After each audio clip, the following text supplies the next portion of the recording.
어젯밤 11시 47분, 한 분이 핸드폰 계산기를 켜고 또 계산을 했습니다. 이번 달 카드값 270만 원, 관리비 35만 원, 대출 이자 180만 원, 생활비. 계산기 숫자는 통장 잔고를 한참 넘어섰습니다. 한숨을 쉬며 계산기를 끕니다. 잠이 오지 않습니다. 새벽 2시, 3시가 되어도 눈이 말똥말똥합니다. 내일 또 출근해야 하는데 몸은 지쳐가는데 마음은 더 무거워집니다. 이렇게 살다가 언제 빚을 다 갚을까? 애들 대학 등록금은 어떻게 마련하지? 노후 준비는 언제 하나? 여러분도 그런 밤을 보낸 적 있으신가요? 통장을 들여다보며 한숨 쉬어본 적 있으시죠? 왜일까요? 왜 열심히 일해도 빚은 줄지 않을까요? 왜 11조를 드려도 재정은 나아지지 않을까요? 왜 기도해도 하늘은 침묵하실까요? 혹시 하나님께서 나의 형편을 정말 아실까요? 아니면 내가 뭔가 잘못하고 있는 걸까요? 하나님은 영적인 일만 관심 있으시고 돈 문제는 내가 알아서 해결해야 하는 걸까요? 오늘 이 모든 왜에 답하고 더 나아가 하나님께서 여러분의 재정에 어떻게 역사하시는지 분명히 보여드리겠습니다. 목사인 저도 솔직히 고백하겠습니다. 몇 년 전 제 통장에 38만 원이 남았을 때가 있었습니다.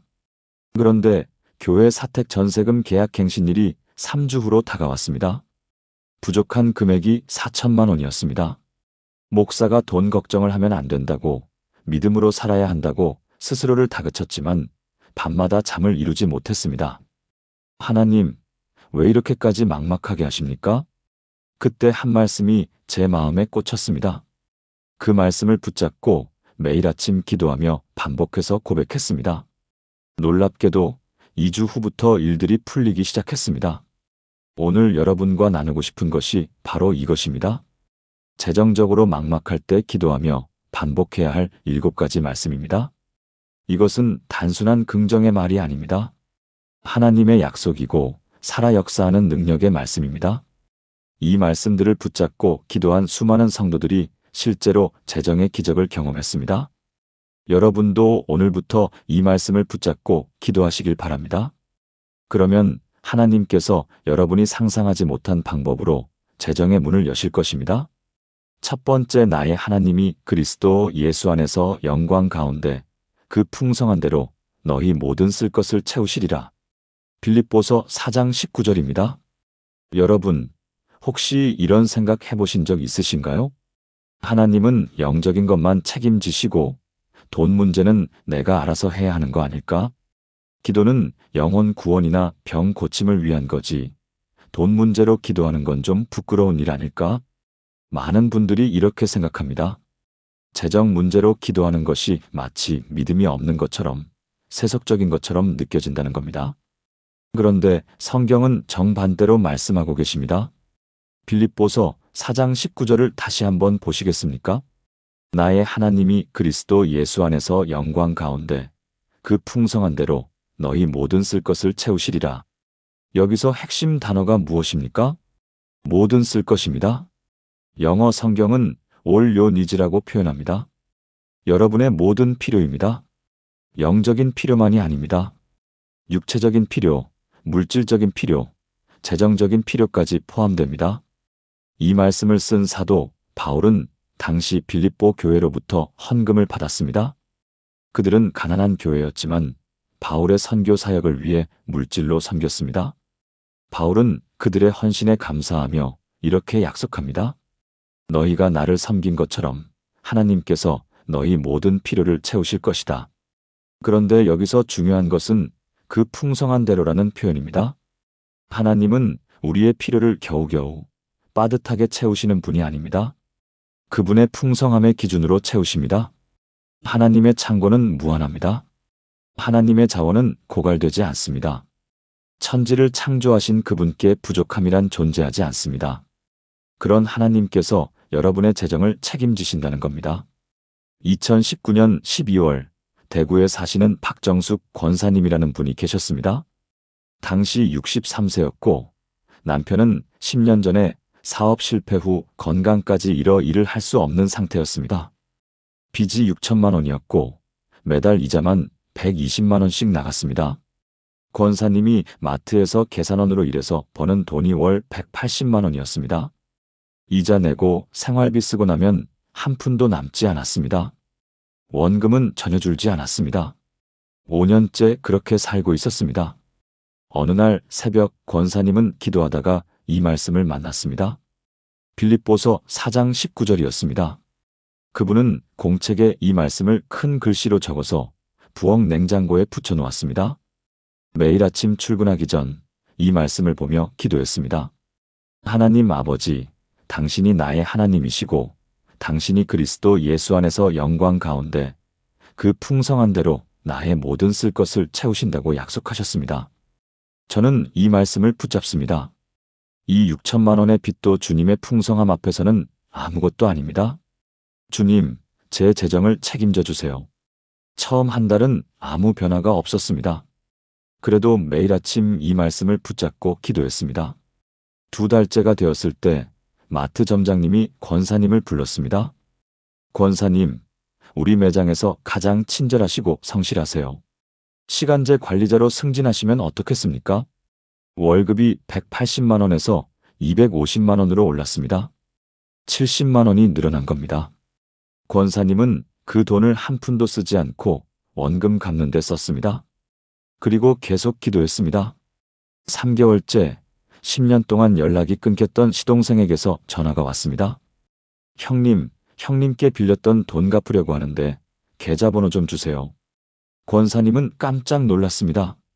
이미 받을 수 없다고 포기했던 돈이었습니다. 15년 전에 빌려줬던 1,500만 원이었습니다. 그 돈이 통장에 입금되었습니다. 권사님은 울면서 하나님께 감사 기도를 드렸습니다. 6개월째 권사님의 아들이 직장에서 성과급을 받았다며 800만 원을 드렸습니다. 어머니, 그동안 고생 많으셨어요. 이거 빚 갚는 데 쓰세요. 1년이 지났을 때 6천만 원의 빚 중 3,200만 원이 갚아졌습니다. 2년이 지났을 때 모든 빚을 완전히 청산했습니다. 권사님은 지금도 냉장고에 그 말씀을 붙여놓고 있습니다. 그리고 이렇게 간증합니다. 이 말씀을 붙잡고 기도하면 하나님이 정말로 채워주십니다. 내가 상상하지 못한 방법으로 채워주십니다. 여러분, 이것이 하나님의 방법입니다. 하나님은 우리의 모든 필요를 아십니다. 그리고 그분의 풍성함으로 채우십니다. 여러분도 오늘부터 이 말씀을 붙잡고 기도하시겠습니까? 사랑하는 여러분, 지금 저와 함께 이렇게 기도해 보시겠습니까? 사랑하는 하나님 아버지, 오늘 빌립보서 4장 19절 말씀으로 저를 만나주셔서 감사합니다.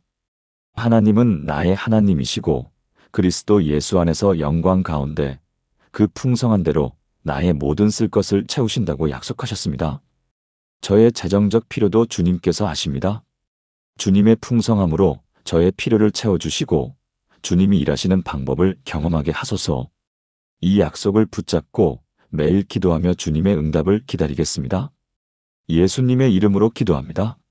아멘. 이 기도를 매일 아침 고백해 보세요. 여러분의 재정에도 하나님의 풍성함이 흘러넘칠 것입니다. 그러면 이제 2번째 말씀을 보시겠습니다. 2번째, 너희는 먼저 그의 나라와 그의 의를 구하라. 그리하면 이 모든 것을 너희에게 더하시리라. 마태복음 6장 33절입니다. 재정이 막막할 때 우리는 본능적으로 돈을 먼저 구합니다. 어떻게든 돈을 벌어야 한다는 생각에 사로잡힙니다. 아르바이트를 하나 더 구해야 할까? 대출을 더 받아야 할까? 주식에 투자해 볼까? 복권이라도 사볼까? 이런 생각들이 머릿속을 가득 채웁니다. 그런데 예수님은 정반대로 말씀하십니다. 너희는 먼저 그의 나라와 그의 의를 구하라. 돈을 먼저 구하지 말고 하나님의 나라를 먼저 구하라는 겁니다. 이게 말이 됩니까? 빚이 산더미인데 당장 내일 월세를 내야 하는데 하나님 나라를 먼저 구하라니요? 이것은 비현실적인 이상론처럼 들립니다. 그런데 예수님은 이 말씀 앞에 중요한 배경을 설명하셨습니다. 마태복음 6장 25절부터 32절까지를 보면 예수님께서 이렇게 말씀하십니다. 무엇을 먹을까? 무엇을 마실까, 무엇을 입을까 염려하지 말라. 이는 다 이방인들이 구하는 것이라. 너희 하늘 아버지께서 이 모든 것이 너희에게 있어야 할 줄을 아시느니라. 여기서 핵심은 너희 하늘 아버지께서 아신다는 것입니다. 하나님은 우리의 필요를 모르시는 분이 아닙니다. 우리보다 더 정확하게 아십니다. 그러니 염려하지 말고 하나님 나라를 먼저 구하면 하나님께서 이 모든 것을 더하신다는 약속입니다. 더하시리라는 표현을 주목하세요. 간신히 주시는 게 아니라 더하여 주신다는 겁니다. 필요 이상으로 주신다는 뜻입니다. 그렇다면 그의 나라와 그의 의를 구한다는 것은 무엇일까요? 하나님의 뜻이 내 삶에서 이루어지도록 사는 것입니다. 하나님을 첫 번째 자리에 두는 것입니다. 11조를 먼저 드리고 주의를 먼저 지키고 하나님의 말씀대로 사는 것입니다. 2021년 3월 부산에 사시는 이철수 집사님이라는 분이 계셨습니다. 당시 58세였고 작은 치킨집을 운영하고 계셨습니다. 코로나 때문에 장사가 너무 안 됐습니다. 하루 매출이 10만 원도 안 되는 날이 많았습니다. 임대료는 매달 200만 원, 재료비, 인건비까지 하면 매달 적자였습니다. 카드빚이 3천만 원까지 늘어났습니다. 더 이상 버틸 수 없는 상황이었습니다. 집사님은 11조를 드리지 못했습니다. 지금 11조를 드릴 형편이 아니다. 일단 빚부터 갚고 나서 나중에 드리자. 그런데 어느 주일 설교 말씀이 마태복음 6장 33절이었습니다. 목사님이 이렇게 말씀하셨습니다. 재정이 어려울 때일수록 하나님을 먼저 구해야 합니다. 11조를 먼저 드려야 합니다. 그것이 하나님 나라를 먼저 구하는 것입니다. 집사님은 그 말씀을 듣는 순간 마음이 찔렸습니다. 내가 하나님보다 돈을 먼저 구하고 있구나. 그날 밤 집사님은 아내와 함께 기도했습니다. 그리고 결단했습니다. 여보, 다음 달부터 11조를 다시 드립시다. 하나님을 먼저 구합시다. 아내가 걱정스러운 얼굴로 말했습니다. 여보, 그러면 우리 생활비가 더 부족해요. 알아요. 하지만 하나님이 책임지실 거예요. 믿어봅시다. 다음 달부터 집사님은 매출이 얼마든 먼저 11조를 드렸습니다. 매출이 300만 원이면 30만 원을 드렸습니다. 그리고 매일 아침 마태복음 6장 33절을 붙잡고 기도했습니다. 하나님, 저는 먼저 당신의 나라와 당신의 의를 구합니다. 나머지는 주님께서 더하여 주실 줄 믿습니다. 한 달이 지났습니다. 놀랍게도 매출이 조금씩 오르기 시작했습니다. 하루 평균 10만 원이던 매출이 15만 원, 20만 원으로 늘었습니다. 2달째 동네에 아파트 단지가 새로 들어섰습니다. 입주민들이 치킨을 많이 주문했습니다. 매출이 하루 평균 35만 원으로 올랐습니다. 석 달째 치킨집 근처에 있던 경쟁 업체가 폐업을 했습니다. 그 가게 단골 손님들이 집사님 가게로 왔습니다. 매출이 하루 평균 50만 원이 넘었습니다. 6개월 후 집사님은 한 달에 200만 원씩 빚을 갚기 시작했습니다. 1년 반 만에 3천만 원의 빚을 완전히 청산했습니다. 집사님은 지금도 매일 아침 마태복음 6장 33절을 읽으며 기도합니다. 그리고 이렇게 간증합니다. 제가 하나님을 먼저 구하니까 하나님이 나머지를 다 더해주셨습니다. 제가 상상하지 못한 방법으로 더해주셨습니다. 여러분, 이것이 하나님의 경제 원칙입니다. 하나님을 먼저 구하는 자에게 하나님은 모든 것을 더하여 주십니다. 여러분도 지금 재정이 어렵습니까? 그렇다면 더욱 하나님을 먼저 구하십시오. 11조를 먼저 드리십시오. 주의를 먼저 지키십시오. 하나님의 말씀대로 사십시오. 그러면 하나님께서 여러분의 삶에 놀라운 것들을 더하실 것입니다. 사랑하는 여러분, 지금 저와 함께 이렇게 기도해 보시겠습니까? 하나님 아버지, 제가 돈을 먼저 구하고 주님을 나중에 생각했던 것을 용서해 주세요. 오늘부터 저는 먼저 주님의 나라와 주님의 의를 구하겠습니다. 주님을 첫 번째 자리에 두고 주님의 말씀대로 살겠습니다. 11조를 먼저 드리고 주의를 먼저 지키고 주님의 뜻을 먼저 구하겠습니다. 주님께서 나머지를 더하여 주실 줄 믿습니다. 주님의 약속을 신뢰합니다. 예수님의 이름으로 기도합니다. 아멘. 이 기도를 매일 고백하며 하나님을 먼저 구하십시오. 그러면 하나님께서 여러분이 필요한 모든 것을 더하실 것입니다. 그러면 세 번째 말씀을 보시겠습니다. 세 번째, 주께서 내게 명령하신 축복이 나와 함께하여 나의 재물이 풍족하게 하시리라. 신명기 28장 8절입니다. 많은 분들이 이렇게 생각합니다. 축복은 하나님이 주시는 거니까 내가 할 수 있는 게 없다. 그래서 그냥 기다립니다. 언젠가 하나님이 때가 되면 축복해 주시겠지 하고 수동적으로 기다립니다. 그런데 성경은 다르게 말씀합니다. 신명기 28장은 축복에 관한 장입니다. 여기서 하나님은 이스라엘 백성에게 말씀하십니다. 내가 내 하나님 여호와의 말씀을 순종하면 이 모든 복이 내게 임하며 내게 이르리니, 순종하면 축복이 임한다는 겁니다. 그리고 8절에서 구체적으로 말씀하십니다. 주께서 내게 명령하신 축복이 나와 함께하여 나의 재물이 풍족하게 하시리라. 여기서 핵심은 명령하신 축복입니다. 하나님은 축복을 명령하십니다. 우리가 순종할 때 하나님은 축복이 우리에게 임하도록 명령하십니다. 그러면 축복은 반드시 옵니다. 축복이 명령을 받았기 때문입니다. 그리고 그 축복의 결과는 재물이 풍족하게 되는 것입니다. 이것은 단순한 소원이나 바람이 아닙니다. 하나님의 명령입니다. 하나님이 명령하시면 반드시 이루어집니다. 창조 때 하나님께서 빛이 있으라 명령하시자 빛이 생겼습니다. 마찬가지로 하나님께서 축복이 있으라 명령하시면 축복이 반드시 임합니다.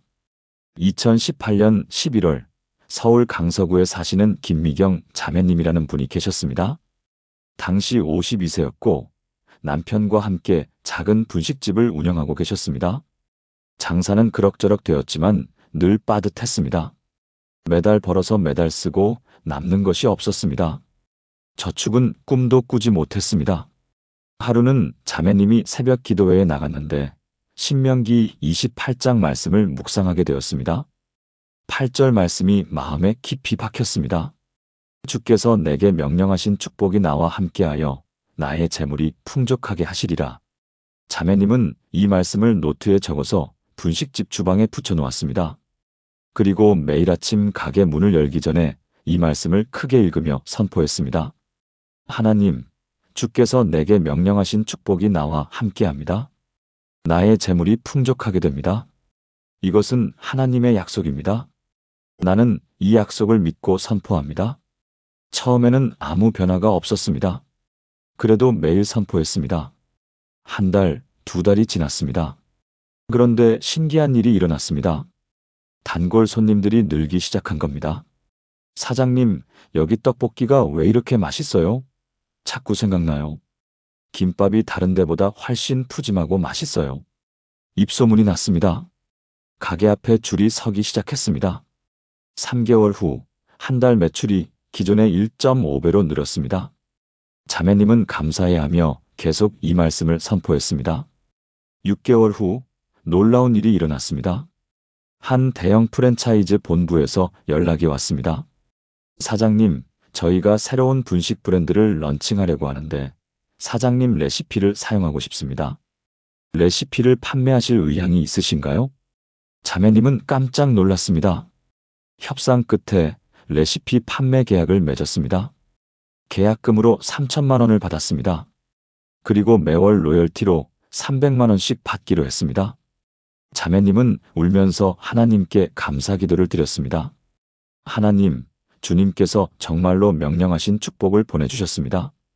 1년 후 자매님 가게는 매출이 3배로 늘었고 로열티 수입까지 생겼습니다. 처음으로 저축 통장에 돈이 차곡차곡 쌓였습니다. 자매님은 지금도 매일 아침 신명기 28장 8절을 선포합니다.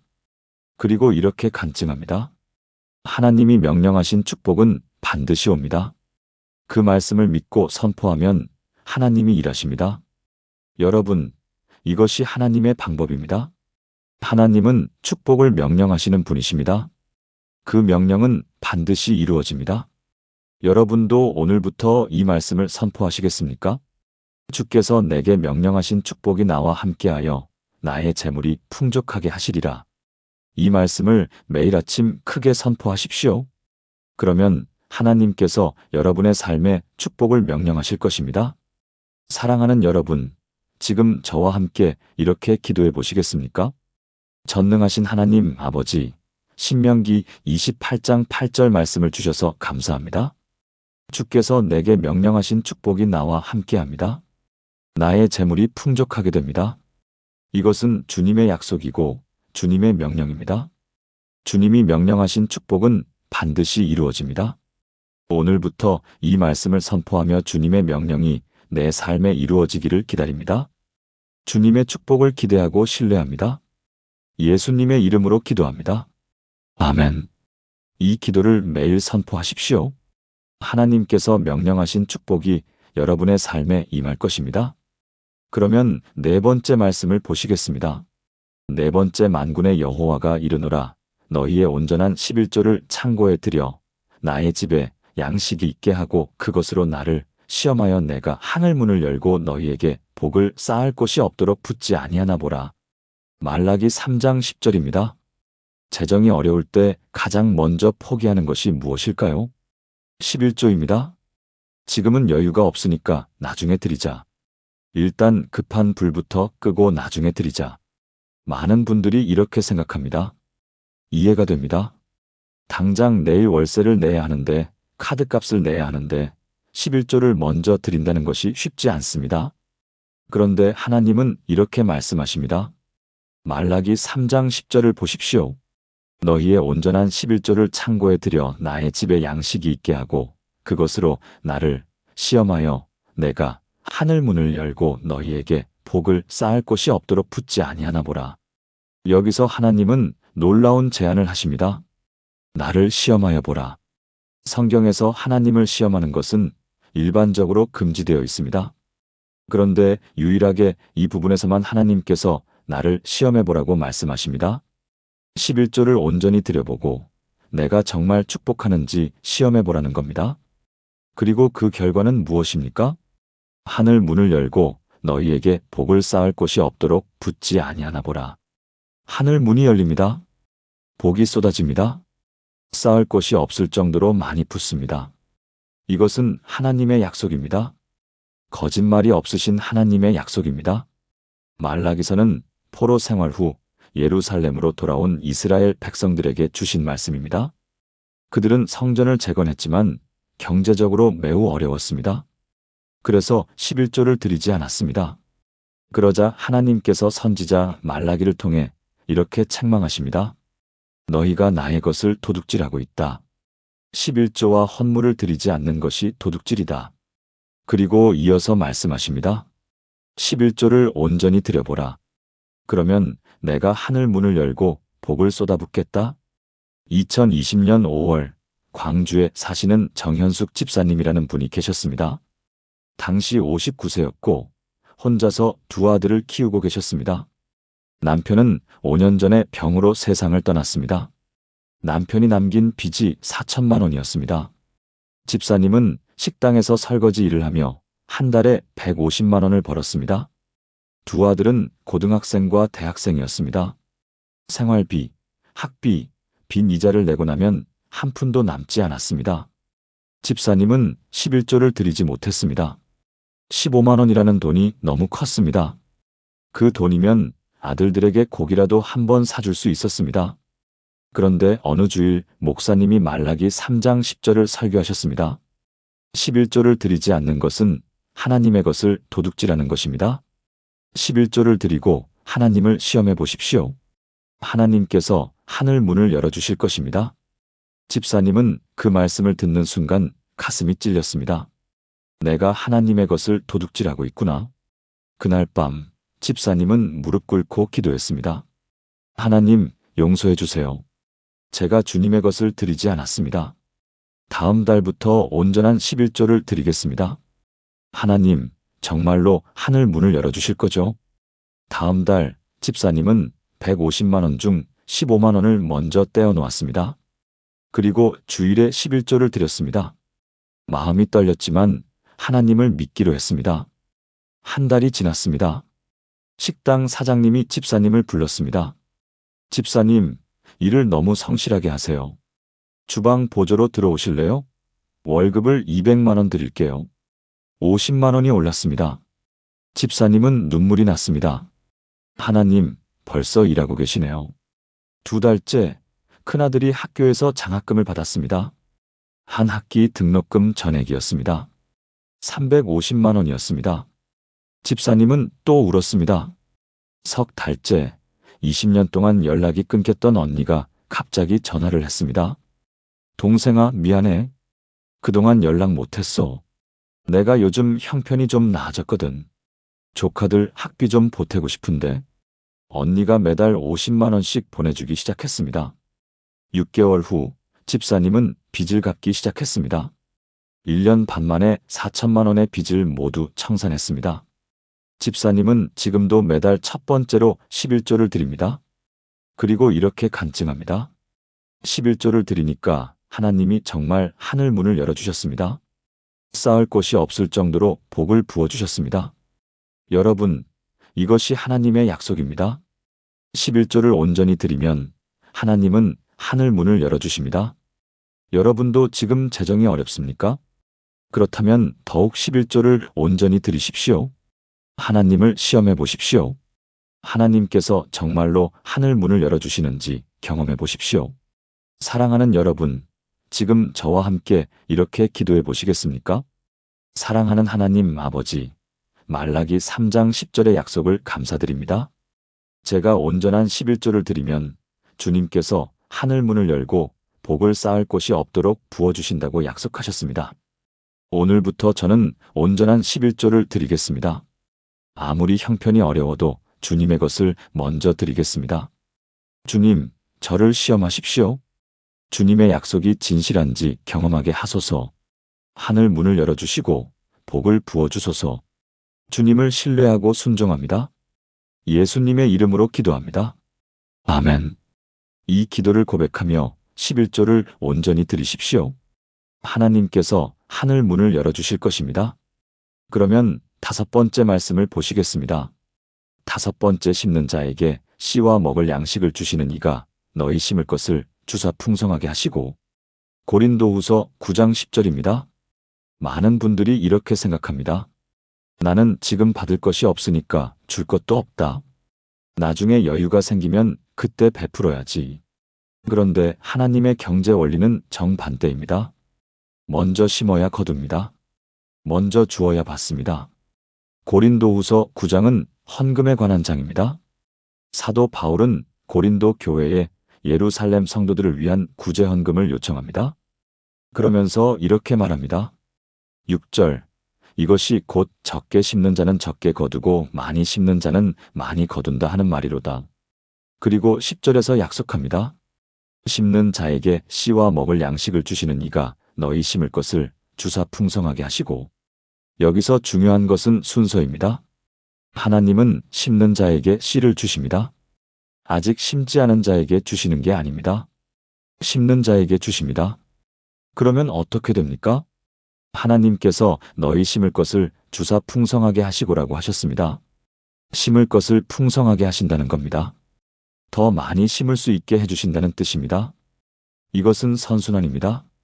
심으면 하나님이 더 많이 주시고 더 많이 심으면 하나님이 더욱 풍성하게 주십니다. 그러면 먹을 양식은 무엇입니까? 이것은 우리의 생활에 필요한 것들입니다. 하나님은 심는 자에게 먹을 양식도 함께 주십니다. 우리가 베풀면 우리가 부족하게 되는 것이 아니라 오히려 하나님께서 우리 필요도 채워주신다는 뜻입니다.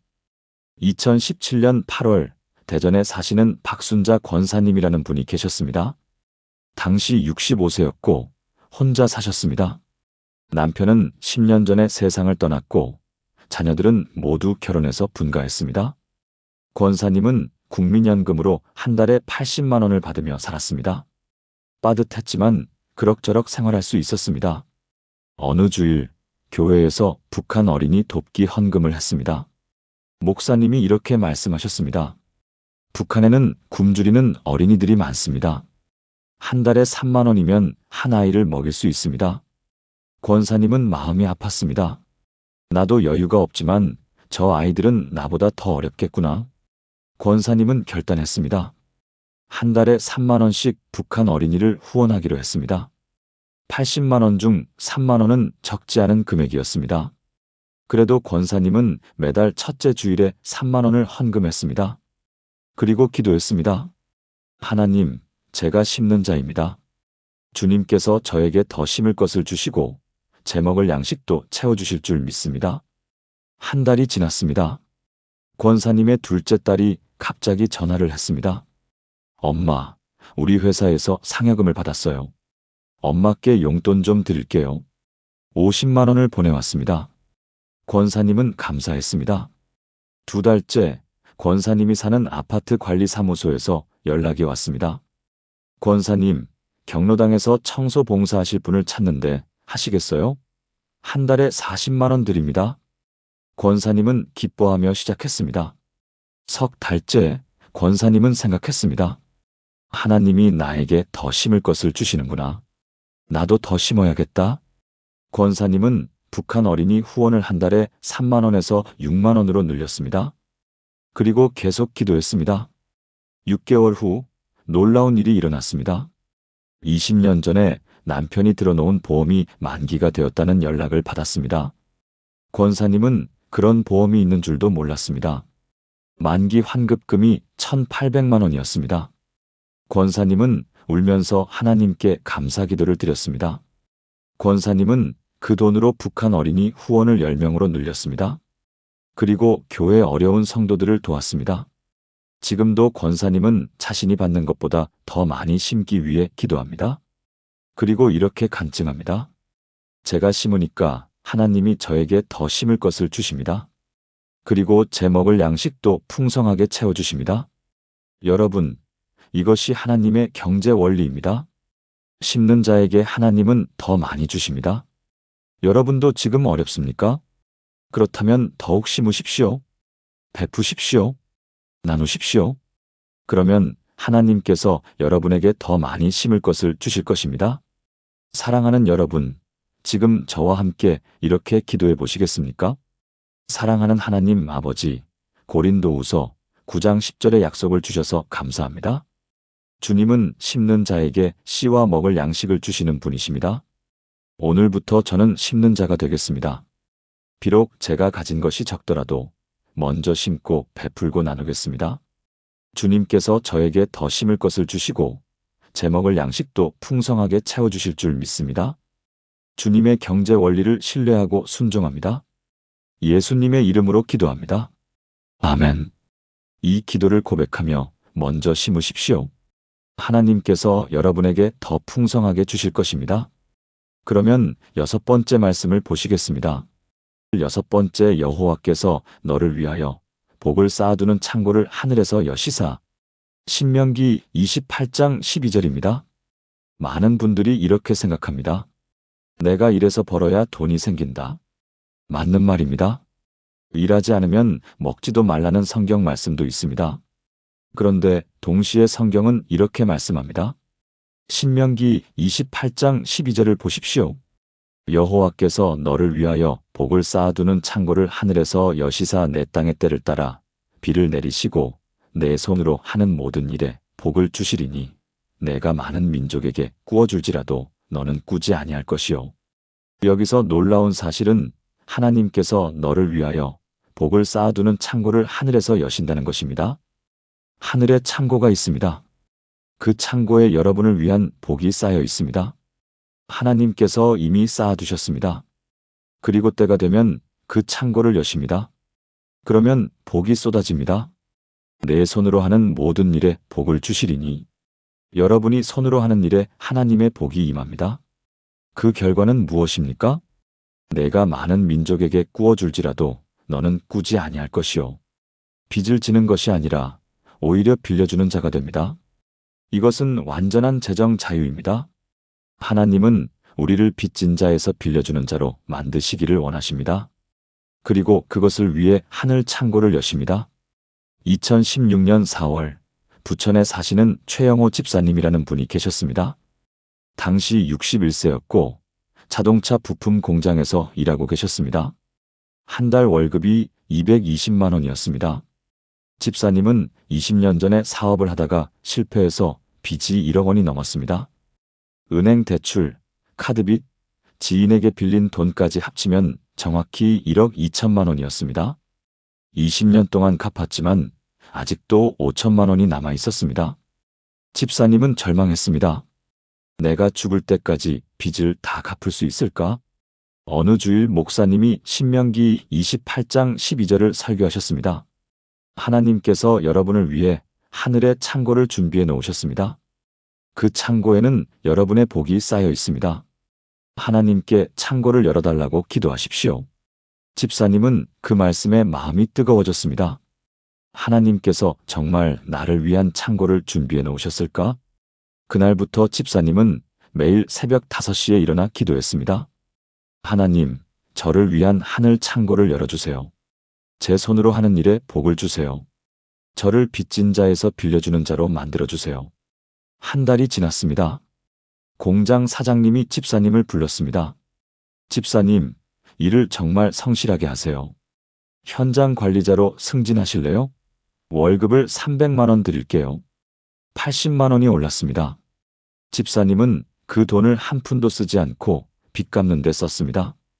2달째 놀라운 일이 일어났습니다. 25년 전에 같이 사업하다가 연락이 끊겼던 친구에게서 전화가 왔습니다.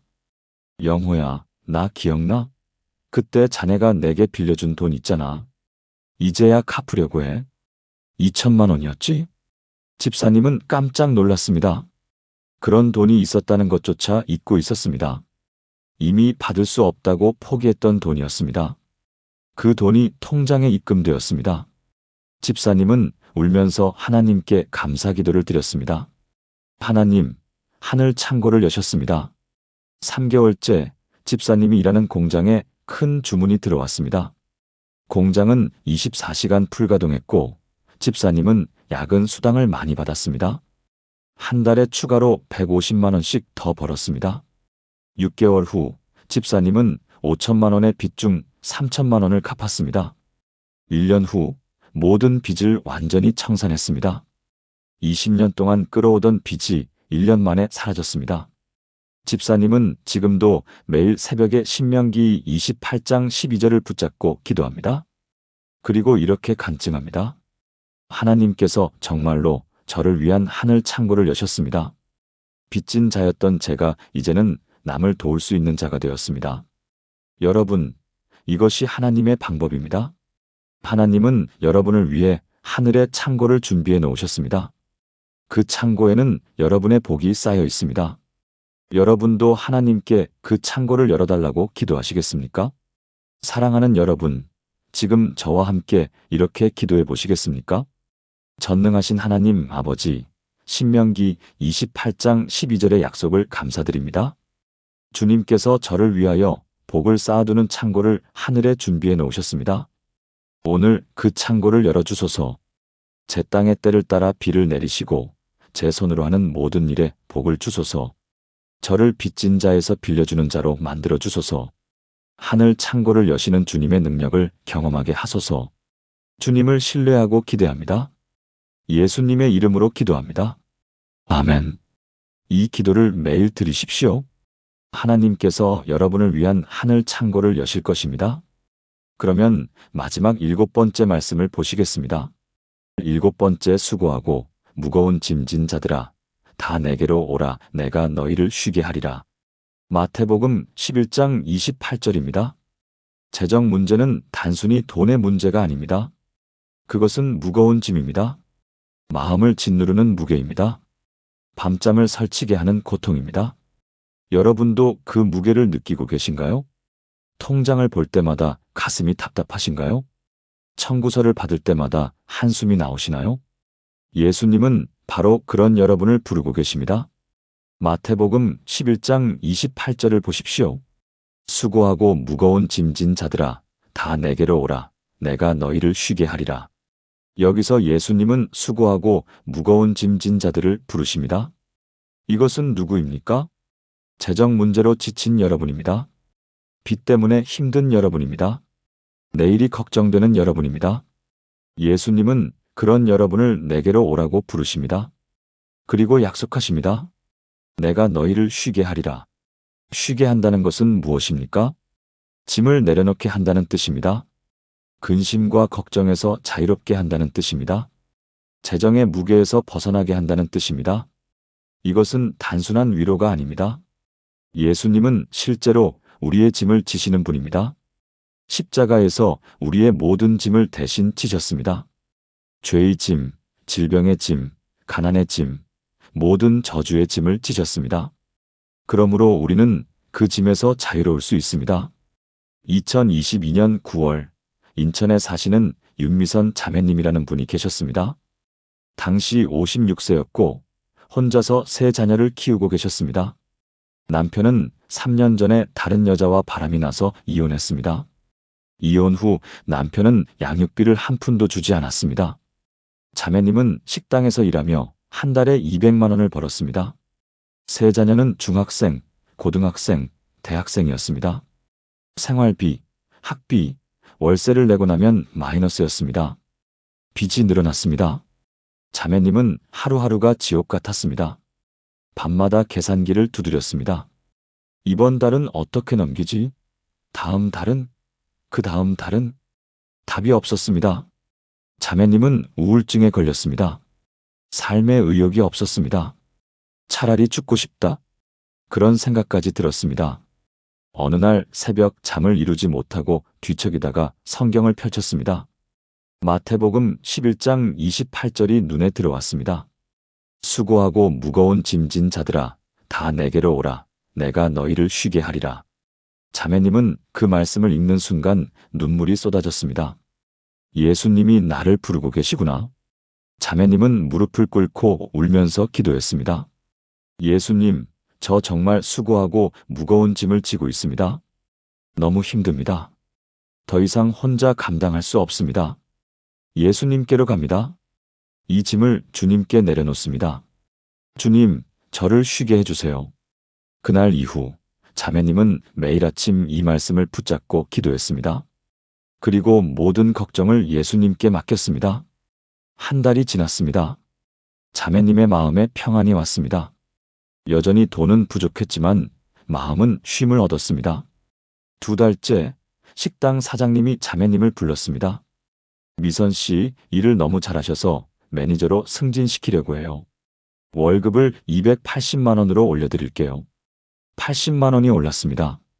석 달째 자매님의 큰딸이 대학에서 장학금을 받았습니다. 한 학기 등록금 전액이었습니다.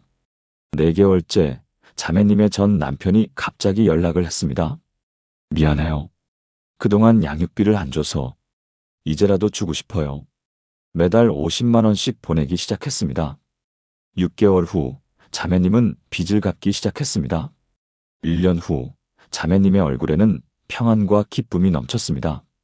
자매님은 지금도 매일 아침 마태복음 11장 28절을 붙잡고 기도합니다. 그리고 이렇게 간증합니다.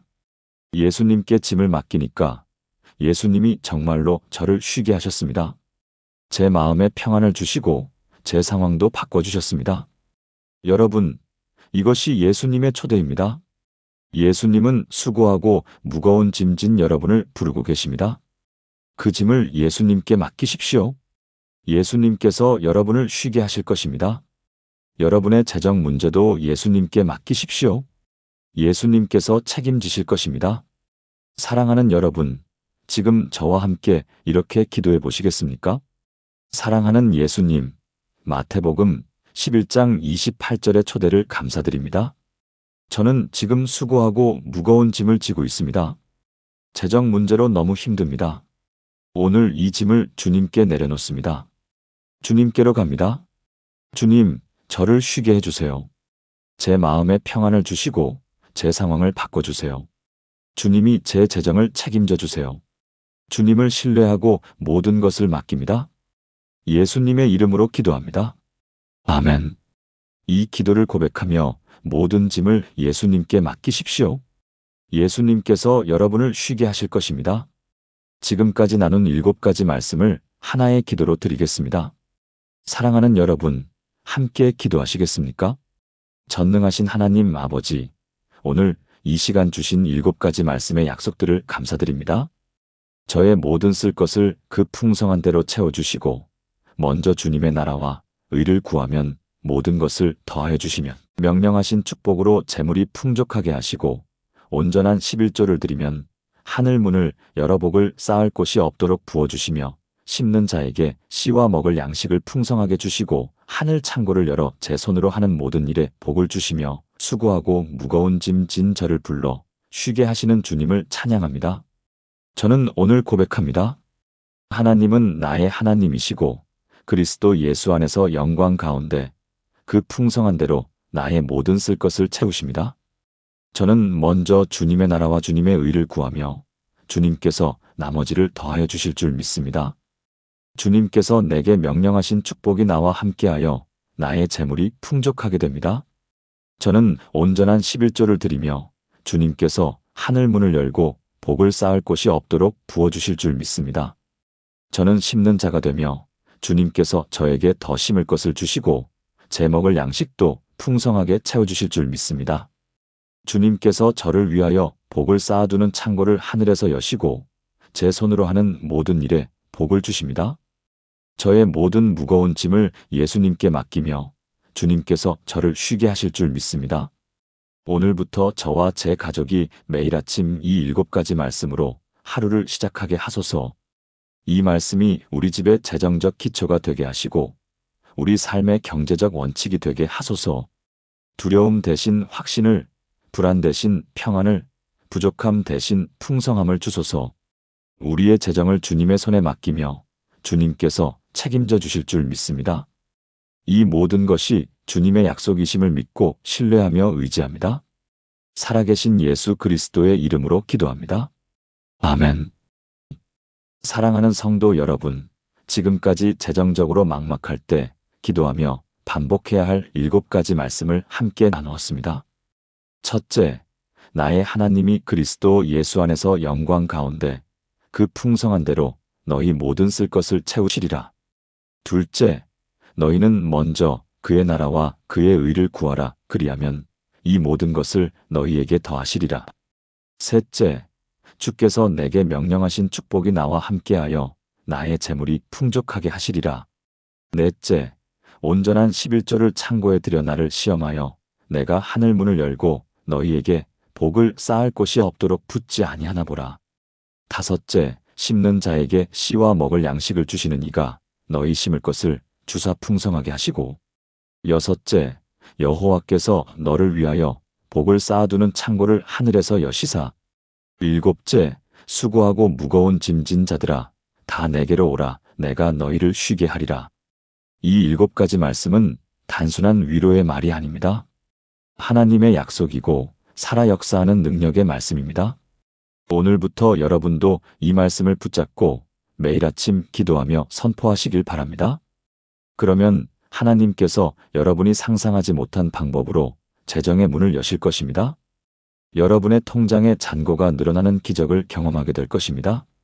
빚에서 자유로워지는 놀라운 역사를 체험하게 될 것입니다. 하나님은 신실하신 분이십니다. 약속하신 것을 반드시 이루시는 분이십니다. 여러분도 이 말씀을 붙잡고 기도하시는 분이라면 아래 댓글란에 아멘이라고 남겨주세요. 그리고 좋아요를 눌러주시고 이 말씀이 더 많은 분들에게 전해질 수 있도록 공유해 주시면 감사하겠습니다. 하나님의 풍성한 축복이 여러분의 삶과 가정에 넘쳐나기를 기도합니다. 주님의 이름으로 축복합니다.